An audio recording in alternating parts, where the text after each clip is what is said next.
Welcome to Stack Hunters. I'm Bradley Stalder, and with guest tonight, Ryan Reynolds of Establish the Run and Player Profiler here. Excited to be diving into some massive draft values, or at least perceived draft values in the Underdog streets. I'm here to discuss with Ryan all of the ones that we've seen that have popped out so far. I'm very excited to dive in into identifying these values and which ones Ryan agrees or disagrees on. All that and more right after this.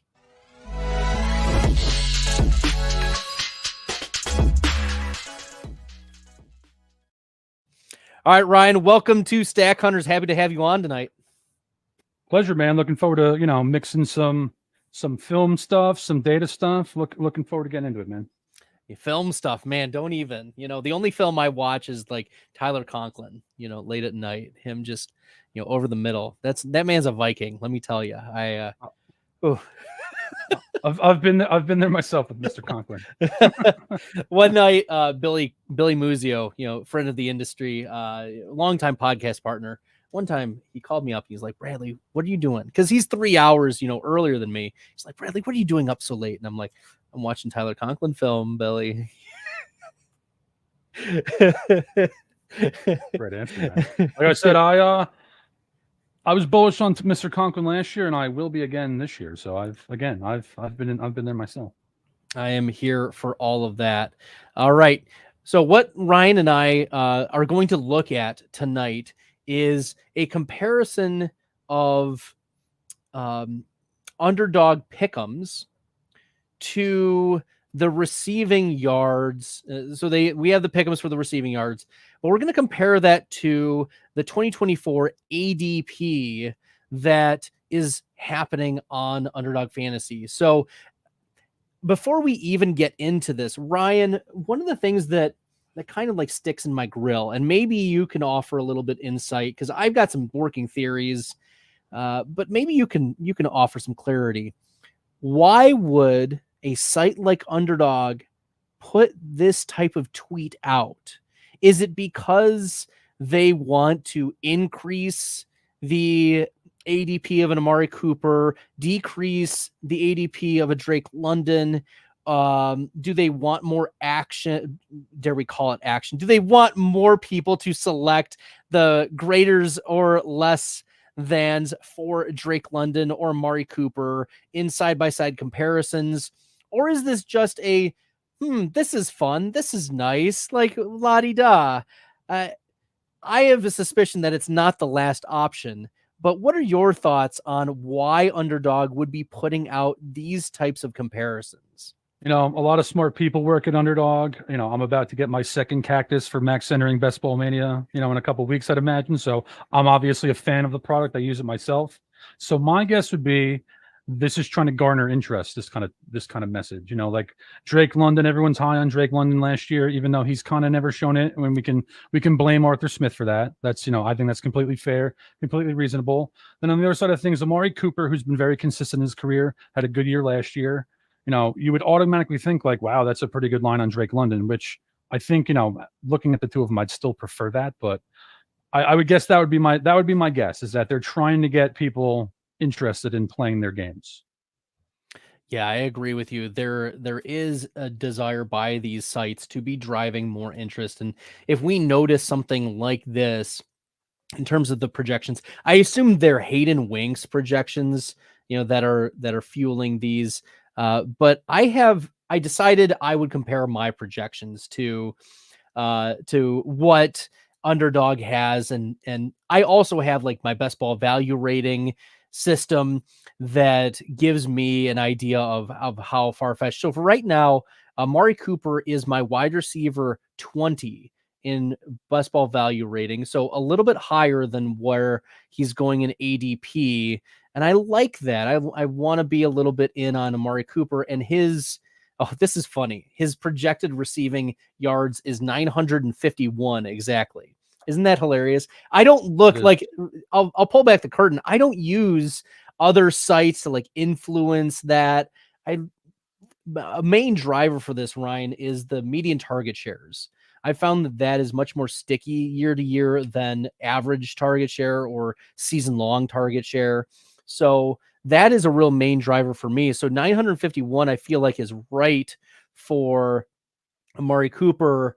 And then Drake London, I have at wide receiver 26. So I'm a little bit lower, but much higher on the receiving yards. I have him for 1136. So how are you sussing out this comparison, the London, the Cooper? Is there a value that you're perceiving here between these two? Well, first I want to say there's no surprise that your projection's very similar to theirs on Amari Cooper. You data guys, man. When you're good, you're good. I'm probably where's London going? Wide receiver 10. I have him going around there. I'm gonna have him at wide receiver 10 or 11 when I do my top 50 for player profiler next week. I think a lot of that's projection. I think a little bit of it's hope, and it's also very reliant on Kirk Cousins being fine on opening day, which I'm not sure there's a guarantee of that. And with Cooper, this is what I'll say about Cooper. It's more of a Deshaun Watson thing than anything for me. Like if this was pre, scandal, nightmarish off-field behavior, Deshaun Watson, the guy who was actually really good at football, I would love Amari Cooper at this slot. Absolutely love. I'd probably have Amari Cooper ahead of Drake London actually in fantasy rankings. But since the quarterback volatility is so massive there, I kind of want to be even with the market on Cooper. So I'll be around the wide receiver 28 to wide receiver 32 range, I'd imagine. Who is the real Deshaun Watson? I think that's a major question because for years he was consistently a top 5 quarterback, over 20 fantasy points per game. And now he is barely getting to 15 point whatever fantasy points, can't get to 16 in Cleveland. Is it just the mentals? Is it the weather? The coaching staff is just run heavy. We know Stefanski likes to run it, but is there any hope that Deshaun Watson can bounce back, even get into top 12? Yeah, I think there's some still, just because we've seen it and he's still young. So there's some chance that he puts it all together this year. But yes, I would say he has been uncomfortable with the scheme. I know they're planning on tailoring it a little bit more to him this season, so maybe that will have an impact. He's still a very good athlete. My concern is this guy's short hopping people on 10-yard throws still. It's visually, it's just there's an incompletion and there's couldn't hit the broadside of a barnyard, and his accuracy is just for 2 years now has been problematic. And then there's the injury stuff with him. So if I'm playing high volume best ball, I'm still going to take some of them, especially where he's going. But I don't really have any confidence that the old Deshaun Watson is returning at this point. I am with you there. There's not a lot of confidence in Deshaun Watson, and really this Cleveland Browns offense could continue to muddle, right? It's Jerome Ford, Deonta Foreman. We expect Nick Chubb to return sometime this year, but there's not a lot of confidence that he'll be ready for week 1, much less week 5 off of the pup. And so there could be a lost identity, and we'll talk about another Cleveland Brown, here shortly, but I have concerns that, Joe Flacco just knew what he was doing and had reckless abandon. He fit the scheme better. There were reasons why we liked Joe Flacco. We saw Cooper have enormous games and Njoku have enormous games. So certainly a player that, they probably moved on from him. So there wasn't quarterback controversy given how well Flacco played and earning comeback player of the year. We're going to move on to the next one. And we're going to stay in Cleveland. We're going to compare David Njoku to Trey McBride. As you can tell, less than about 25-yard projection difference. But we're talking more than 4 rounds of differential in terms of Trey McBride versus David Njoku. And, tight end 3 versus tight end 11. We saw what McBride was able to do last year in terms of earning targets. His yards per route run was very respectable. He was obviously, if Marquise Brown was really struggling, he was the receiving option that stepped up as the number 1 option. McBride, for me, pegs in at tight end 7 and Njoku at tight end 11. So I am in line with the Njoku projection, but I'm a little bit lower on Trey McBride, especially in the overall sense. I'm generally a lot lower if it's not Sam Laporta, or Mark Andrews, Travis Kelce, I am much lower, I think, positionally relative to the market on these players. So I'm probably not drafting a ton of Trey McBride. How are you approaching this Arizona Cardinals tight end, and now in comparison to David Njoku, Ryan? Yeah, there's two things I have on McBride. One is I was on him last year, so when I get a guy for free in year one and I have to pay the premium for him year two, I usually pass. And the part two of that is I'd rather bet on Dalton Kincaid this year than Trey McBride. Just because I think the situation is a little better for Kincaid, and I think Kincaid's a little bit a more dynamic pass catcher too. So I have McBride at tight end 4 right now. I'm a little bit below market on him, so I'm not as extreme on him as you, but I too don't think I'm going to have a lot of them overall. I think like I'll be at like 4 or 5% maybe with high volume. And if I'm taking one team, I'm not taking him where he's going. Now with Njoku, also two things. I have him at tight end 11 as well, just as you do. I've always loved him as a player, always loved him as a talent. Last year was wonderful because he kind of finally realized what he could be. But I'm going to throw in that Joe Flacco has always loved tight ends, always volumed them to death. So I think his volume's going to be way down without Flacco. Still, one of those guys where I think he's a better NFL player than a fantasy option. Yeah, I'll look specifically at these, the yardage projections right now. Trey McBride is 853, so my projections have him at the over, and Njoku at 583. So on the under, I would take the under on those, on Njoku.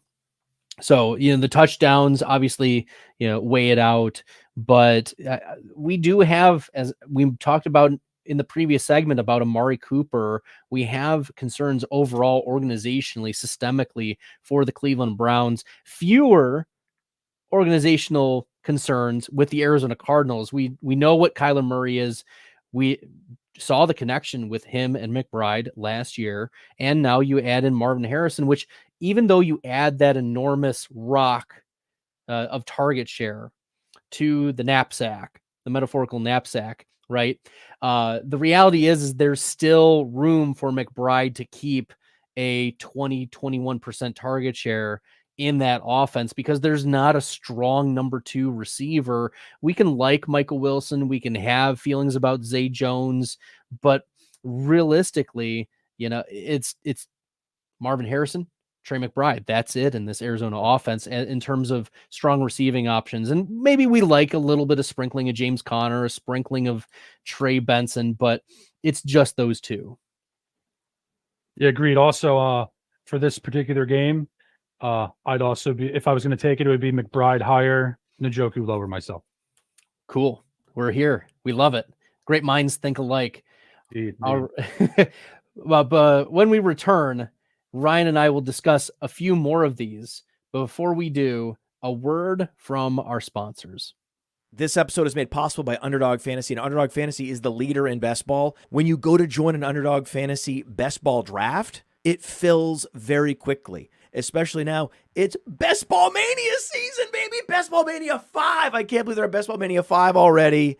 $15 million in prizes. They're giving out $15 million with $1.5 million to first. Playing in best ball leagues makes you better. It helps train you on player value and strategy. And Underdog offers a lot more than just best ball contests. They offer pick'ems. My new favorite, the golf pick'ems. But they have the NBA pick'ems, baseball pick'ems going on throughout the offseason. Hit the pick'ems, back to best ball, hit the pick'ems. So use promo code Underworld. Promo code Underworld gets you a 50% deposit bonus up to $250. So they've increased the maximum deposit bonus. It was $100. Now it's up to $125. When you get the Underdog app, use promo code Underworld and go draft your ass off. That's right. Go draft on Underdog Fantasy. And if the pick'ems are live in your state, also take a look at the pick'ems. Ryan and I have been giving our thoughts on the projected overs or unders, the projected mores or less thans, if you prefer. And so we've given 2 comparisons so far. We're moving on to a third one. There are 6 that we will examine tonight. And this one is Tank Dell and Diontae Johnson projected for the same yardage on Underdog Fantasy. exactly 825.5 receiving yards. Their ADPs, however, are significantly different. And yet they're in different scenarios. Diontae Johnson projects as the clear wide receiver 1 on Carolina. There's no real argument about that. I don't think that Xavier Legette or Jonathan Mingo, Adam Thielen will really consistently rival the target share that Diontae Johnson has historically earned in his time in Pittsburgh. Yes, it's a new team, but he's a target gobbler. I like to call them that, the target gobblers. Tank Dell, on the other hand, is probably the wide receiver 3 on this team. Now, this entire offseason is going to be banter about whether it is Diggs, whether it is Nico Collins, the 1, the 2, the 3. Some people will claim they're interchangeable. But in how this Houston Texans offense is split up, I have major concerns that Tank Dell is not going to be, the answer that you want, that Nico Collins was the truth. And that's reflected in my projections right now. Tank Dell, I'm very low relative to the market. He's my wide receiver 39. I have him projected at 84th overall. The yardage, I have him at 725 yards projected. So I'm lower than the market on Tank Dell. But Diontae Johnson is 57th overall in terms of best ball value rating. I have concerns about the offense in Carolina. If it was a PPR scoring, I'd be much higher. He'd probably be in the wide receiver 30s, 35, 30. But given that it's half PPR, that he's going to need to score a lot of touchdowns, I have him at 777 projected yards. So both, I would take the unders on these, and I'm not as bullish on either of these wide receivers relative to their ADPs. How are you reading this? So my top 150 is full PPR, and I have Diontae Johnson as wide receiver 35 on the dot. So again, we're very much aligned on that. I don't really want to get involved in his yardage at all. Be it a higher lower, be it prop bets, whatever it is. Receptions, I'd be interested in. I think that dude could literally average less than 10 receiving yards per catch this year. I think that's on the table. I'm mildly bullish on the Panthers offense, meaning I'm pretty confident it's going to be better than last year. I'm taking a little Bryce Young late in drafts. I'm stacking him with Johnson a little bit. So I like him to a degree, but I'm with you. It would be an under or a lower or pass for me on Diontae Johnson. For Tank Dell, I actually think he might be the toughest cover out of the 3 in Houston. He probably has the best short area quickness of the group at this point, since Diggs is, I think Diggs' best days are behind him as far as the talent goes. But the thing that I like about what they're building is all 3 of those guys have different skill sets. And like you said, I'd also lean lower on Tank Dell for 2 reasons. One, he's probably the wide receiver 3, and if anyone's going to get hurt volume wise with the arrival of Diggs, it's probably him. There's more crossover in what he does and what Diggs does than there is with Collins and Diggs. And 2, he's not exactly the biggest guy in the world to be on an NFL football field. So, if he missed 4 or 5 games, it wouldn't be a surprise at all. So lower pass for me on Tank Dell. And Tank Dell's also coming back from an injury, of a similar injury to what Tony Pollard suffered. And so we're monitoring his progression this offseason that cost him games near the end of last year. So we have not only the concern of injury, but we've seen it in the past. We've seen this happen where, he got stepped on and it cost him games. So that is a real concern. We can take the lower thans for receiving yardage for both Diontae Johnson and Tank Dell here. We'll move on to Christian Kirk, who's being drafted at wide receiver 30, and Brandon Aiyuk at wide receiver 12. Now, this was back on June 26th, so it's been a couple weeks, and Brandon Aiyuk has not yet moved on to another team. He is still a San Francisco 49er, at least as of this recording. The Kirk Aiyuk receiving yard projection is within 25 yards of each other.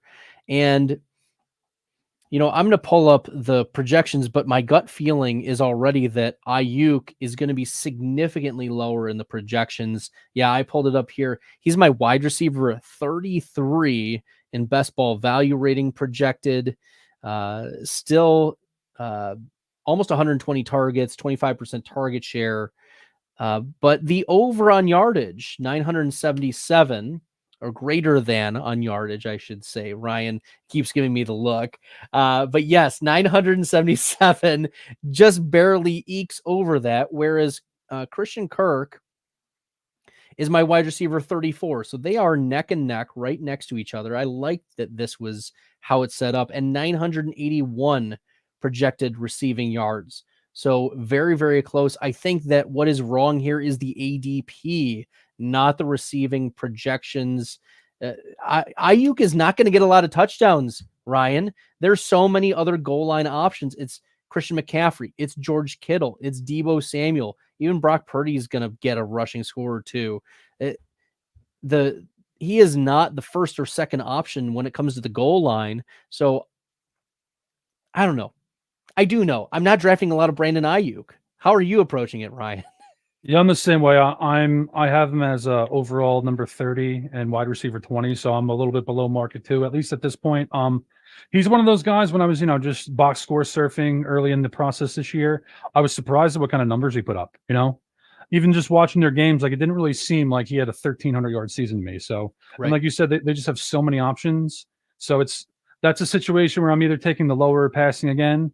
And like you, I'm more bullish on Kirk in full PPR. I have him as wide receiver 25. I'm definitely going to be a little bit above market on him, period. So in his case, I'm not crazy about the number 925. I think that's a fair number, but I would also lean higher. I have him right around 955. Yeah, the Calvin Ridley departure, I think, consolidates a few more targets to Ingram and Kirk, as long as Brian Thomas is still being trotted along, as long as Gabe Davis is still dealing with his injury. Reports are this offseason, Gabe Davis still not fully healthy from the injury that cost him games near the end of the season. So the concerns are that these receiving options may not be developing right off the bat. And we know what type of chemistry Trevor Lawrence has with Christian Kirk and Evan Ingram, and how Doug Peterson likes to run his offense, and it's running through those types of players that are not too far down the field. That's why we were kind of worried about Calvin Ridley, being a consistent producer. I loved his upside last year. I was very bullish on his spike weeks. And if you looked at his spike weeks, he really did deliver in some big ways, but we also experienced a lot of zeros. And I think we're going to see, Gabe Davis and or Brian Thomas fill in that boom bust role, whereas Kirk and Ingram are really not going to experience that. And I think that we're going to see a much better season in 2024 than last year for Christian Kirk. Yeah, I mean, I agree with you across the board there. Evan Ingram's another one of those guys, like looking at his volume, I think he was 10th in the league in targets, just insane volumes, really put it together in Jacksonville. But with Kirk's a guy, he's going to run crossers. Maybe he'll get you on a stop and go here and there. But like you said, he's not a downfield threat. I could see Thomas starting to infringe on his territory as the top option in the Jaguars passing offense late in the year. But in the early go, I like you said, I think it's the Ingram and Kirk show. All right. If you guys like the content and find this helpful, make sure you're smashing the subscribe button here at Player Profiler. Give the show a like. Follow Ryan on Twitter at Ryan Reynolds NFL, not to be mistaken by at Ryan Reynolds. I mean, some people have, Ryan. Some people have mistaken you for the other Ryan Reynolds, the less attractive one. Look, that's the reality. Is people make that mistake on the internet, and I'm sure you're a very forgiving person when they err in that way. Well, one, I'll say you should see some of the DMs I've gotten. I have lost some faith in humanity over the years over some of the things that have been said to me. I hope that man has a full team of security around him and his wife, because if they're saying this stuff to me, I can't even imagine what's said to them. And two, yes, I mean, I think it's at least a toss up between who's better looking, me or him. But maybe I have a little edge, maybe not. That's for others to decide. look, he did get the Deadpool Wolverine movie that's coming out here at the end of the month, so we'll give him that. We'll give him that, and we'll move on here.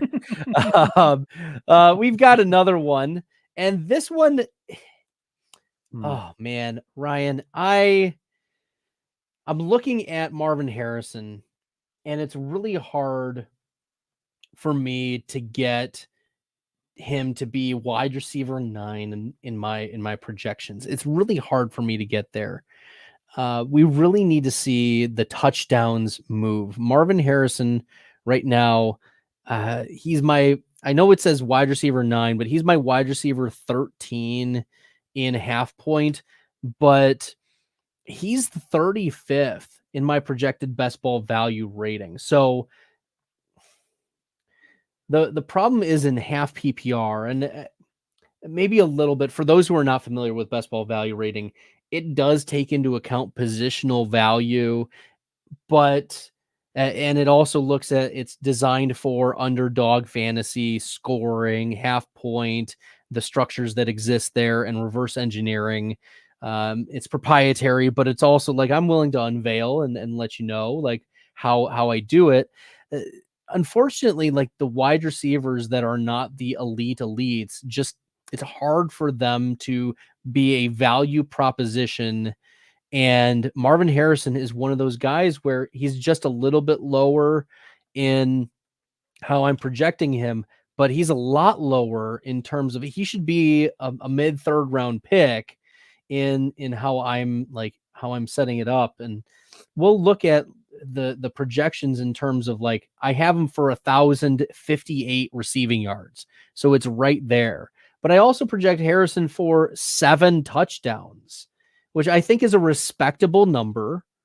It's not 4, it's not 5. Like the Malik Nabers, more or less, is at 5.5 this year. So to compare, like, we expect Marvin Harrison to get more. It's just hard for me to envision a 12 touchdown rookie year for Marvin Harrison that can justify, because when you're drafting at that point, you're not only drafting for floor, you're trying to draft for ceiling. You want your 1-2 turn guy to turn into the wide receiver 1.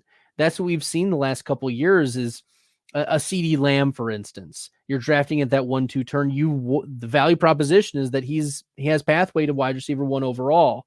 And I'm concerned that Harrison doesn't have like that in the range of outcomes. So the receiving yards is respectable. And I can understand the concern of the touchdowns maybe not being there for Michael Pittman, why he's a little bit lower. But Pittman is Harrison was my 13th. Pittman's my 15th. He's right there along with Harrison with 6 touchdowns and 1,087 yards. So these are right along with the projections for Underdog Fantasy. Very, very close. But do you agree this discrepancy is warranted at this point? Yeah, I actually have Pittman as wide receiver 15 on the dot as well. And Harrison's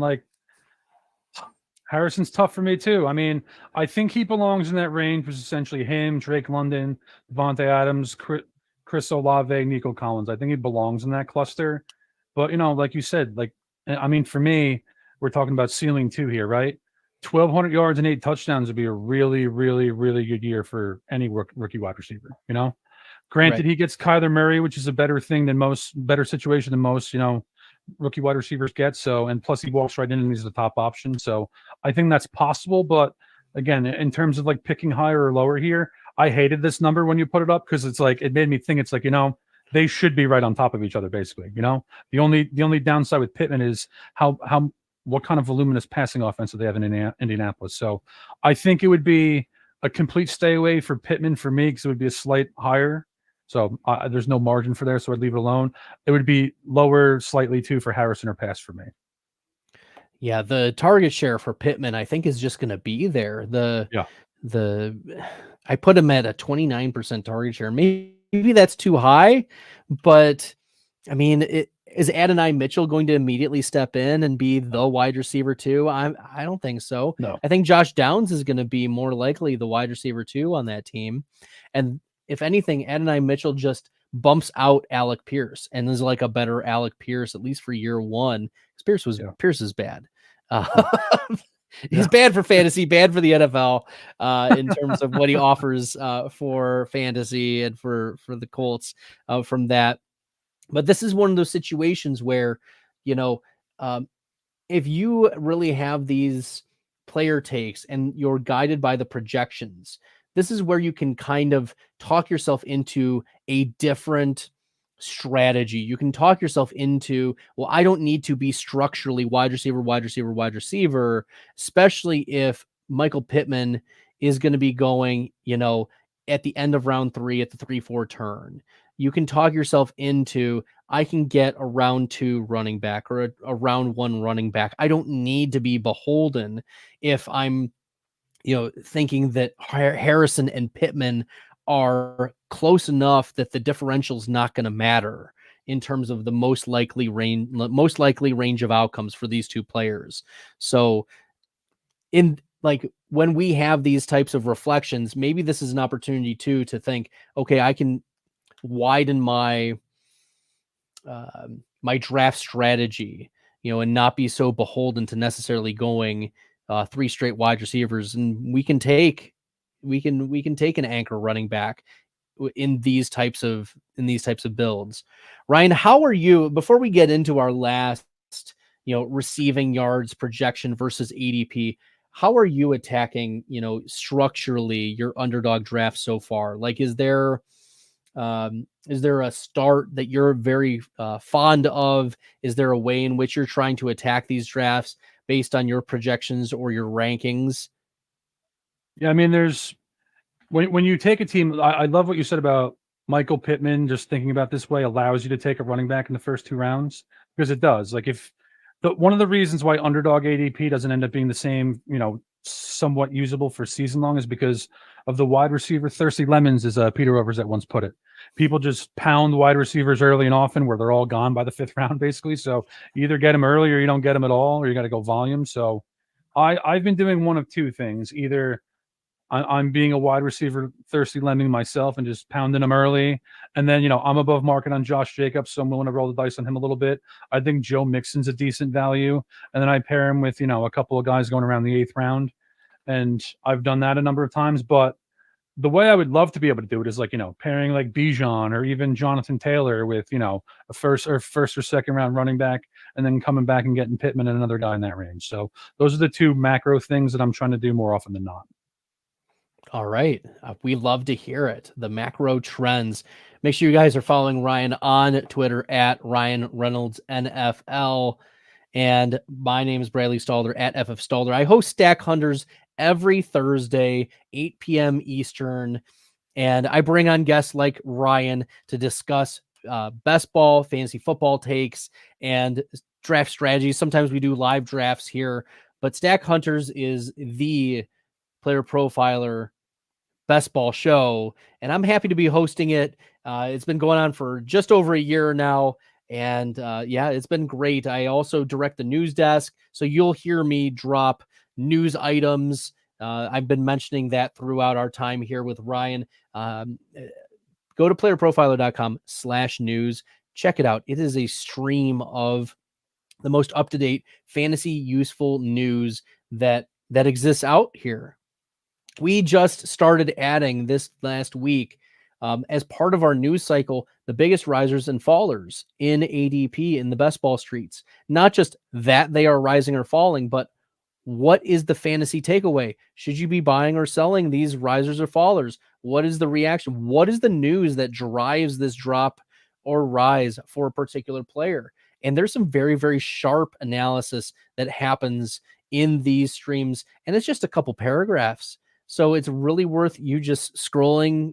When you doom scroll, why don't you doom scroll a little bit more with your fantasy football? Playerprofiler.com/news. We also have Player Profiler News YouTube channel, just eclipsing this past week 500 subscribers on the channel. That is a very, very new channel, and we've been growing a lot. So I appreciate those who have subscribed so far. If you haven't checked out playerprofiler.com/news or Player Profiler YouTube, smash the subscribes, bookmark the channels, bookmark the pages, check it out. It's great content there. All right, we've got one more receiving yards projection versus ADP, and that is my boy Calvin Ridley and Malik Nabers. Right now, Calvin Ridley, well, back on June 20th, Calvin Ridley, wide receiver 35, Malik Nabers, wide receiver 18. The Calvin Ridley projected 875.5 receiving yards. Malik Nabers at 9 hundo. Nabers, he's my wide receiver 31 in projections. Actually, I think that's is that right? I think that's right. Let me just recheck it here. I was messing around, Ryan, yesterday with the Malik Nabers projections to see like what would happen if, what would happen if Malik Nabers got a 27% target share in year one? Because we've seen these elite pedigree wide receivers who are drafted in the top 10 earn something like that. You can think of Odell Beckham earning a 28% target share, 27% target share. You can think of Drake London earning a rookie year 28% target share. But those outcomes were very different. Beckham was the wide receiver one his rookie year on the New York Giants. But Drake London was the wide receiver 43 in points per game with a 28% target share rookie year. So before we even get into necessarily this, like, where is Malik Nabers going to fall on the spectrum of Drake London rookie year to Odell Beckham rookie year? What is your take? Before I answer your question, I have to say this. I'm more of a film guy than a data guy, but I love the target share stat, and Arthur Smith broke it for me with Drake London. Just like 28% target share is like 5 targets in that lunatic's offense. So we got to use a little perspective here. Fair. I do think that's the appropriate range though. London's the broken version of target share, and Beckham in his rookie year was the appropriate one. The Giants are going to have to throw more this year. They're not going to be able to lean on Saquon Barkley. The difference between Devin Singletary and Saquon Barkley is the same difference between me and the Deadpool actor. We're talking that kind of range between that kind of chasm between the two. Yes. At least as far as our bank accounts go. So I think we, if we're projecting the Giants passing volume, we're going to have to give it a bit of an uptick because this is essentially, Daniel Jones is kind of the centerpiece of the offense now for the first time. Right. I do think 27% I do think a 27% target share is very reasonable. That's pretty much where I have him too. And the one thing I love about Nabers is Daniel Jones is not a contested catch thrower. He's a separation thrower. Throws very good slants, very good drags. That's right in Nabers' wheelhouse. So again, for the purposes of this, I'm taking Nabers higher or passing. Ridley, the Titans are one of those weird conundrums for me. Like, I understand that, more pass happy modern offense. I guess the enthusiasm's in part because they went nuts with Drake Browning last year. Because obviously Joe Burrow isn't coming to Tennessee with Callahan, so we got to temper our expectations a little bit there. I don't think Will Levis is the next Joe Burrow, but we can expect maybe a. But is he the next Jameis Winston? Oof, yeah, that's a that's a question that could make enemies, my friend. Is this guy the next Jameis Winston?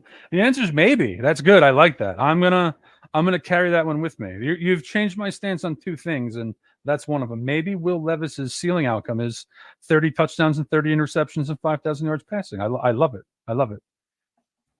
Well, I'm here for all of the Tennessee. I don't care how bad Will Levis is, because I still project him for like a 59% completion percentage. He was the number 1 quarterback in terms of air yards per attempt. Like, he is just but at least now he has a coach who is willing to lean into that.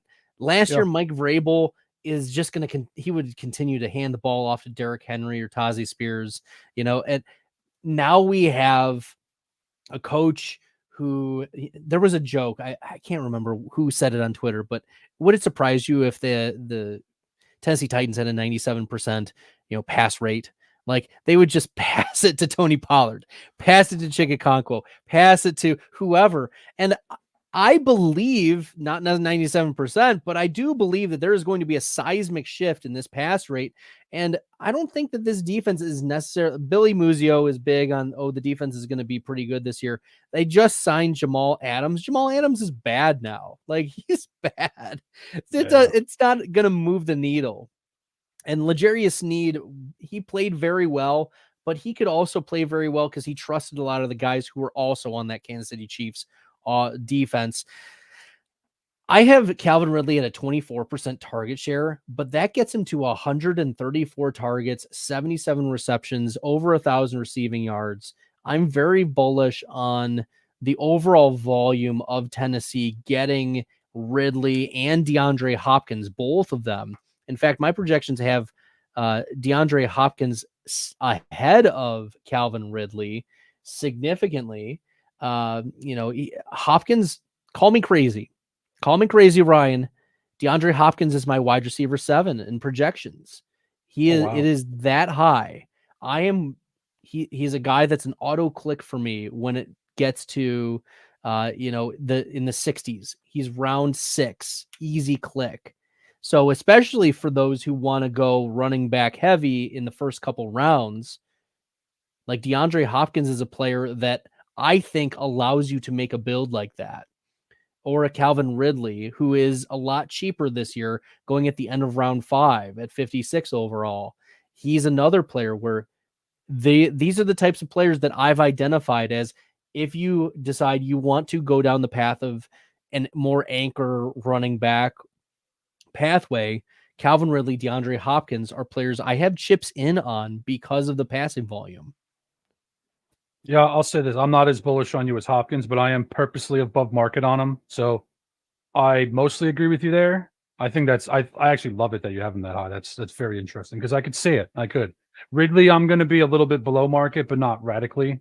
But, I just thinking about how Will Levis plays. Will Levis is a 50-50 ball guy, and that melds well with what Hopkins does. So I lean Hopkins between the two of them. I also do genuinely think that I don't think 97% passing rate is going to be what happens here. But if they were like, 9th in the league in pass volume, it wouldn't really shock me. Yeah, heck, 5th. I'll take 5th. That would be great. Okay. Give me top 5 pass rate, pass volume, and if the defense is not that great, you could envision Tennessee and Jacksonville getting into shootout week 17. That could be very, very interesting if you're looking for some Hopkins, Brian Thomas, Evan Ingram, Calvin Ridley, middle of the 5th, 6th, 7th, 8th rounds, just clicking. It could be a little bit of fun. Awesome. Well, those are our ADP versus projections analysis. We do want to shift a little bit here into a different part of the program. We've got about 15-20 minutes left where Ryan and I are going to talk about some draft strategies, but also Ryan, you've got some prepped questions for me. You were very excited when I invited you on the podcast that you would have some questions for me. As for those who don't know, I've taken over the role of principal for a school in my area. I don't know many other principals in the fantasy football space. It is a job that demands a lot of your time and attention, and is one, like, I'm only 11 days in. I started July 1. And I was a high school administrator last year, instructional coach for years before that. This is my 12th year in education. I was a math teacher for many years, taught religion, taught Latin, taught a lot of things in both Catholic schools and in the charter school systems. So I have a lot of experiences in terms of that. But now it's a new adventure being a principal of a school, and Ryan was really intrigued. So he's got some questions that he wants to ask me. So take it away, Ryan. Yeah, I think you're right about the principal specific part of it. I think you might be the only one that I'm aware of too. But what I was going to start with is, in our industry, we all came from somewhere. I think the leading one is, a finance job, finance, accounting, business management, economics. I think that's the first one. Then I'd say educators are second. And one of the reasons I think that is there's a lot of crossover in what we do here and what you would do as a school teacher. And that is you have to give people useful, actionable information, and you have to package it in a way where, it intrigues them, it inspires them. Otherwise, especially in our industry, like you're dead on arrival if you don't, Right. So for me strategically with that, like, I would say I tend to be more professional and like straight to the point with things. But then, every 3 or 4 sentences, every paragraph or two, I'm going to say something unexpected. And one of my gifts in life, Bradley, is people can't tell if I'm serious or not with a lot of these things. So that's what I lean into with a lot of this stuff. So I'm curious, strategically, how do you make something that might be a little dry more consumable for a wide audience?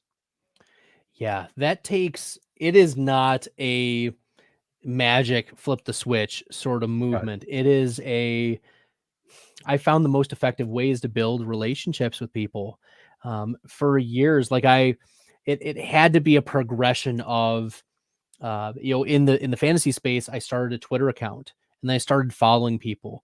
And then I started listening to, like, for instance, Mike Clay, not just in the podcast form, but also looking at his projections and thinking about, like, okay, can I do this type of thing? And then joining into the fantasy football leagues that I'm in, which are very social.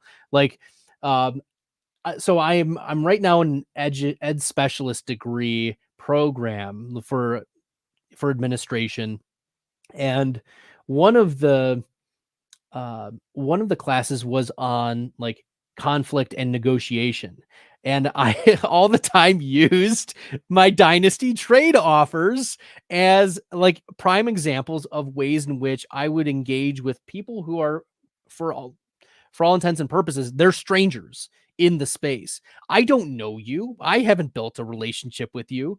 So what are some strategies that I can use to have, like, persuasion occur between you and me for me to accomplish the goal of acquiring the player or players that I want on your team, and for you to also feel like you're getting a good deal, or else you're not going to want to deal with me.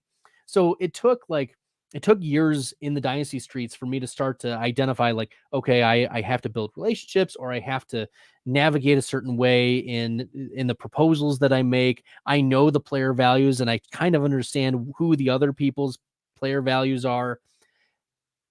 And that took years because I made mistakes along the way. I made some trash dynasty teams because, I either wanted to please the other person and I got the raw end of the deal and I recognize that in hindsight, or I was so reckless in saying I want what I want in this deal, not really caring what I give up. And so reflecting on, like, those types of interactions allow me to now translate that into taking firmer stances in an administrative role. Like, uh, I can say no to adults and it's okay. Like, it's just something doesn't fit. But when it comes to, like, engaging with my students when I was in the classroom, I wanted them to see that they could do it, like, that they could take ownership of it. I was asked, as part of the interview process for the principal position, one of the parents asked me, like, why, uh, what would you do? You've been a math teacher for a decade. What would you do for a student who is really struggling in math and doesn't understand? And I looked at her and I said, like, we're going to go back to the basics and we're going to start from where they are confident at that certain level of math. Where are they confident? What do they actually know? Because the reason why they're not liking it right now, or the reason why they're not learning it, is because there's some gap already in their learning that happened previously. And they're not engaged with it because they don't feel like they can confidently know or learn it at this point. Maybe it's because they don't have the skill. Maybe it's because someone told them that they couldn't do it. Maybe it's, their classmates. Maybe it was a teacher, whatever. Maybe it's a parent that said, well, I don't know how to do this. I don't know how they expect you to know how to do this, right? We've heard, like, the new math be problematic, but I went back to them and I said, look, I started with the basics of flashcards. That's what I did for instructional coaching. I said, pull these small groups to the side and just do flashcards with them until they know these basics. And then let's move on to the ones that they don't know, and for addition, subtraction, and then let's move to multiplication, division. And so we'll continue to escalate, and then it'll be time tests. Can you get 100 of these multiplication, division questions done? So it's about building the confidence in that skill set that I can do it, I can accomplish it. And so I think translating that to this space where we want to see results, where we want to know that the strategies that we are accomplishing do yield fruit, because we're all competing, as much as we're trying to teach and learn and iron sharpens iron, it's also someone's got to win. Someone's got to win the Bestball Mania. And so when it comes to spitting out these facts, starting with, there's something that I know and I can connect to and I have confidence in already, and then leading slowly up to, now I can implement this strategy effectively. For a long time, when I was young in the best ball space, I was I gotta race to fill the flex. That was my strategy. Fill the flex. However I can fill the flex as quickly as possible, I'm going to do that. Same thing with the Dynasty. I was I got to fill the flex. And then as I was learning more, there was a more nuanced approach to, actually, I've got to do a little bit more correlation. I've got to know a little bit more of the rules. I've got to know that there's stacking that's involved, and that I need to know not just the stacking and correlation, but also the positional value that each of those can contribute to my starting lineup, and what is the range of outcomes. And that was very much a driver for me as a data side, creating this best ball value rating using standard deviations from the players to create this projection to help me understand it more. And so I think continuing to reflect on, yes, I'm teaching, but also sharing with the students, I'm a learner too. I'm also getting better and better at my practice.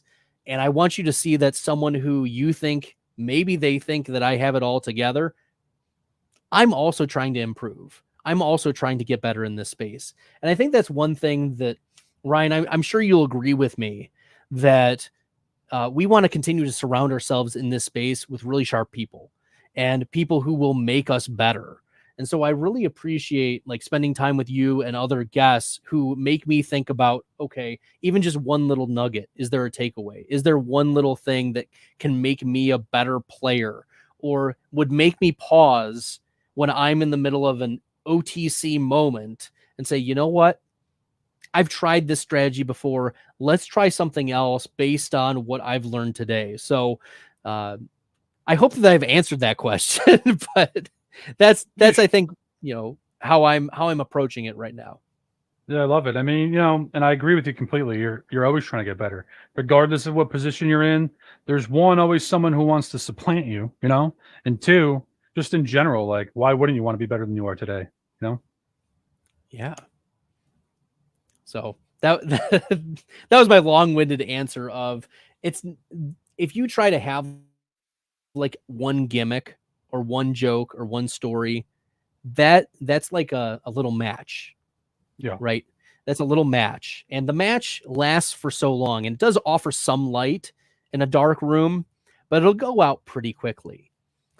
Instead, this consistent, slow burn flame of, I'm just going to continue to get better, improve, see myself as not a finished product, or I'm always reminded of the amount of things that I get wrong in this space. I finished 23rd or 24th in accuracy rankings in Fantasy Pros, but I felt like I missed on so many player takes throughout the course of the season, week to week, season long. I was big on Tony Pollard last year. I'll eat eat the crow. Same thing with Rachaad White. I was out on Rachaad White, and those things hurt me. But I was also very in on other players that kind of leveled it out. And so it's doing a reflection of my process as well. Why was I low on those players? What were the biases that I had toward particular statistics that made me move away from them?